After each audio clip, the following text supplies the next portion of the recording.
오늘은 하나님의 도구로 쓰임받는 선교사 두 번째 시간으로 사도행전 14장 8절에서 20절을 보겠습니다. 루스드라에 발을 쓰지 못하는 지체장인 한 사람이 앉아 있었다. 그는 나면서부터 못 걷는 사람이 되어서 걸어본 적이 없었다. 이 사람이 바울이 말하는 것을 들었다. 바울은 그를 똑바로 바라보고 고침을 받을 만한 믿음이 그에게 있는 것을 알고는 큰 소리로 그대의 발로 똑바로 일어서시오 하고 말하였다. 그러자 그는 벌떡 일어나서 걷기 시작하였다. 우리가 바울이 행한 일을 보고서 루가오니아 말로 신들이 사람의 모습으로 우리에게 내려왔다고 소리 질렀다. 그리고 그들은 바나바를 제우스라 부르고 바울을 헤르메스라고 불렀는데 그것은 바울이 말하는 역할을 주로 맡았기 때문이다. 성 바깥에 있는 제우스 신당의 제사장이 황소 몇 마리와 화환을 성문 앞에 가지고 와서 군중과 함께 두 사람에게 제사를 드리려고 하였다. 이 말을 듣고서 바나바와 바울 두 사도는 자기들의 옷을 찢고 군중 가운데로 뛰어 들어가서 외치면서 이렇게 말하였다. 여러분 어찌하여 이런 일들을 하십니까? 우리도 여러분과 똑같은 성정을 가진 사람입니다. 우리가 여러분에게 복음을 전하는 것은 여러분이 이런 헛된 일을 버리고 하늘과 땅과 바다와 그 안에 있는 모든 것을 만드신 살아계신 하나님께로 돌아오게 하려는 것입니다. 하나님께서는 지나간 세대에는 이방 민족들이 자기네 방식대로 살아가게 내버려 두셨습니다. 그렇지만 하나님께서 자기를 드러내지 않으신 것은 아닙니다. 곧 하늘에서 비를 내려주시고 철을 따라 열매를 맺게 하시고 먹을 거리를 주셔서 여러분의 마음을 기쁨으로 가득 채워주셨습니다. 두 사도는 이렇게 말하면서 군중이 자기들에게 제사하지 못하게 겨우 말렸다. 그런데 유대 사람들이 안디옥과 이고니온에서 거기로 몰려와서 군중을 설득하고 바울을 돌로 쳤다.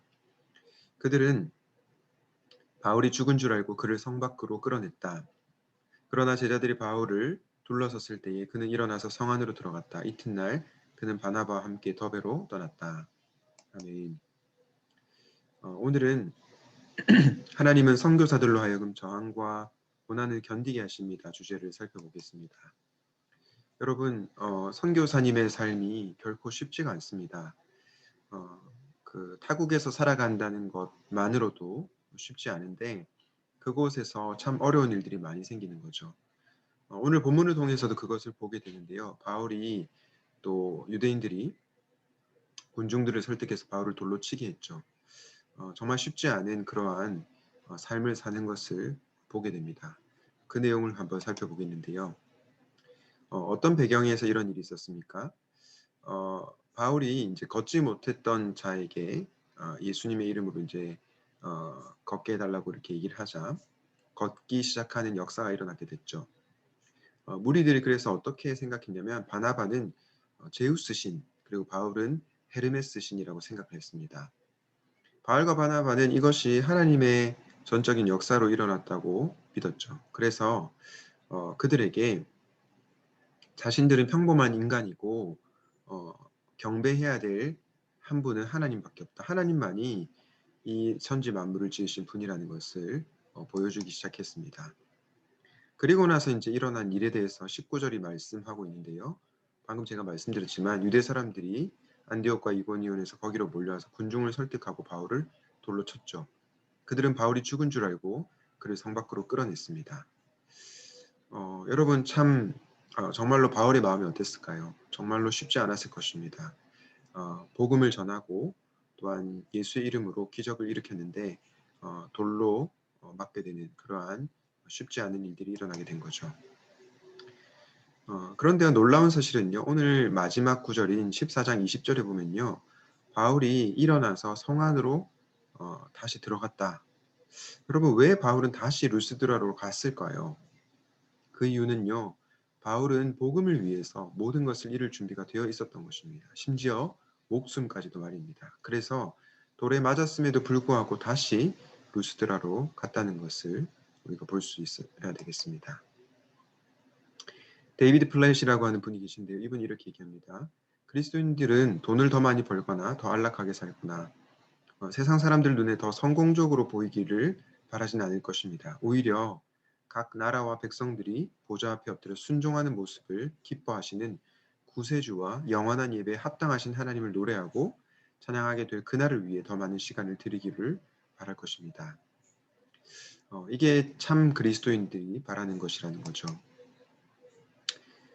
이번 주가 순교 기념주일인데요. 복음을 위해서 선교지에 나간 우리 선교사님들을 기억하고 또 선교 정신을 우리가 기억하면서 살면 좋겠습니다. 오늘 말씀을 기억하면서 이렇게 기도하면 좋겠는데요.